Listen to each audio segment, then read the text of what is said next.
مجھے صلاح الدین یاد آیا اور میں بہت رویا. وہ بھی کسی ماں کا جنم ہوا تھا. اس کے زمانے میں کرک، ایک ہمارے پاکستان میں کرک ہے، ایک اردن میں کرک ہے. اونچی پہاڑی پر وہ شہر ہے، بڑا دشوار قلعہ ہے. اس پر ایک حکمران تھا عیسائی، اس کا نام تھا ریجنالڈ. تو کرک کے قریب سے قافلے گزرتے تھے حج کے. تو اس نے ایک دفعہ حاجیوں کے قافلے پہ حملہ کیا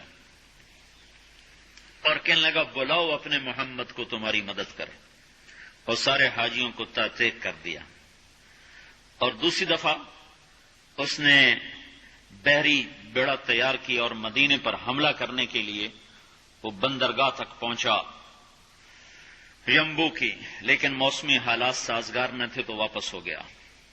تو حطین کی لڑائی ہوئی ہے فلسطین میں، جس میں سارا یورپ اپنی طاقت کے ساتھ میدان میں اترا تھا، اور ادھر تنہا صلاح الدین ایوبی رحمۃ اللہ علیہ اکیلا اس لشکر سے ٹکرایا تھا. اور انہیں اس میں ساری رومن امپائر کو شکست ہوئی تھی. تو بڑے بڑے بادشاہ اس میں گرفتار ہوئے. تو اس میں ریجنالڈ بھی گرفتار ہو کے آیا. تو کوئی 12 بادشاہ تھے ریاستوں کے جو سامنے اس کے پیش کیے گئے. تو پیاس کی شدت سے سب کا برا حال تھا. تو صلاح الدین نے سب کو پانی پیش کیا، ریجنالڈ کو نہیں پیش کیا. تو یروشلم کا جو بادشاہ تھا ہمفرے، اس نے اپنا پانی بچا کے اس کو دیا. تو صلاح الدین نے کہا یہ پانی تو دے رہا ہے، میں نہیں دے رہا ہوں. اسلام میں یہ ہے جب کسی کو پانی پلا دو تو اس پہ تم ہاتھ نہیں اٹھا سکتے، یہ امن کی نشانی ہے. تو صلاح الدین نے فوراً اسے کہا یہ پانی تو نے دیا، میں نے نہیں دیا. تو پھر انہوں نے ریجنالڈ کو اسلام کی دعوت دی کہ تو مسلمان ہو جا، میں تجھے دعوت دیتا ہوں. اس نے انکار کر دیا، میں نہیں ہوتا. تو انہوں نے کہا میں نے تیرے قتل کی 2 دفعہ قسم کھائی تھی. ایک جب تو مدینے پہ حملہ آور ہوا تھا تو میں نے قسم کھائی تھی میں تجھے اپنے ہاتھوں سے قتل کروں گا. اور دوسری دفعہ جب تم نے حاجیوں پہ حملہ کر کے کہا تھا بلاؤ محمد کو، تو میں نے قسم کھائی تھی کہ مجھے اللہ نے موقع دیا تو میں اپنے ہاتھ سے تیری گردن اڑاؤں گا. آج محمد کا ادنا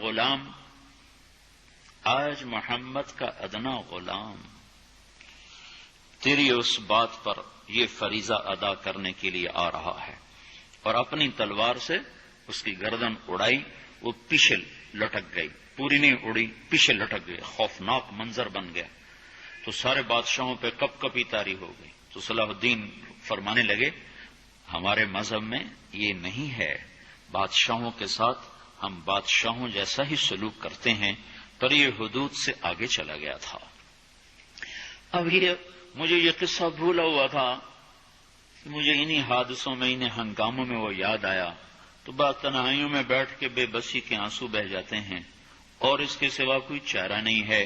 ہماری ساری نسل موسیقی میں ڈوب چکی ہے. جو بدن سرتال پہ تھرکتے ہوں، جو بدن موسیقی کے اوپر ہلتے ہوں، رقص میں آتے ہوں، ان پہ کانٹے ہی اگیں گے.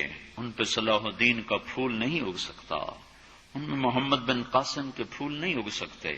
بانجھ ہو گئی ہے ہماری نسل. اور یہ یورپ کا سحر جو چل گیا ہے، ہماری بے بسی ہے.